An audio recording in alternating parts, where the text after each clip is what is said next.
let's do some silver lines before we move on. I mentioned him a minute ago. Malik Mustafa is a hell of a player. He needs to never be on the bench again. I don't care who goes to the bench. Frankly, I do care.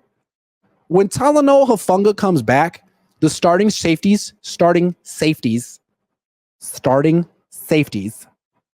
should be Malik Mustafa and Talanoa Hufanga. Those two.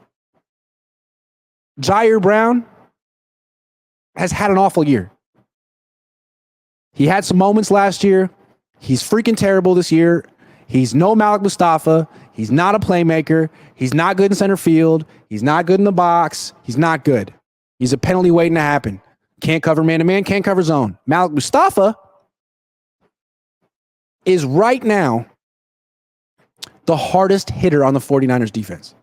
He's the fastest player on the 49ers defense. He's the most violent player on the Niners defense. He has the most contact courage on the 49ers defense. Forget Fred Warner, Malik Mustafa. And when Dre Greenlaw comes back, if he ever comes back, then the Niners will have two enforcers on their defense. Until they get that, they're soft. Despite what Malik Mustafa brings to the defense, it's soft. And I know I'm supposed to be doing silver linings right now, but their D-line, what the hell? They just get pushed around routinely, including 97.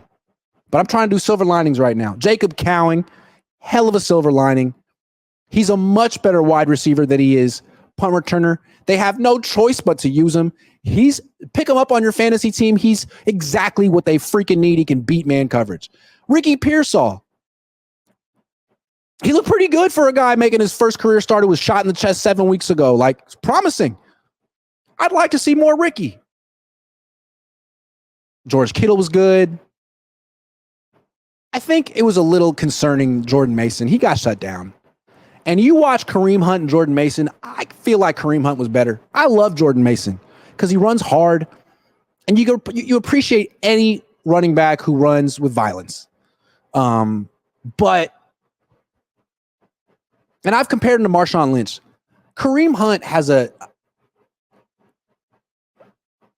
he's got a finesse to his game. Like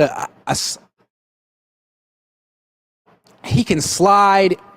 He's got these little moves that make him incredibly difficult to stop. And I think it differentiates him and Jordan Mason.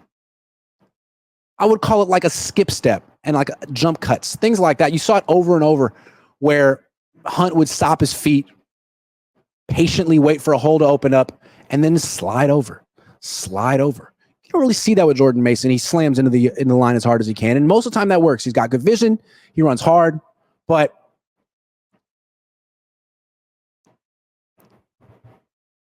I couldn't help but notice the difference. The offensive line was good enough. Special teams was ass. Nick Sorensen. Damn. Nick Sorensen gave up 28 points. Wilkes gave up 19 in regulation and 25 in overtime. You think Steve Wilkes took the time out of his schedule to watch this game tonight? You think Steve Wilkes is drinking some good whiskey right now? Some like the nice stuff on his shelf. Maybe smoking a cigar? I think he is. He should be. He deserves it. He got screwed.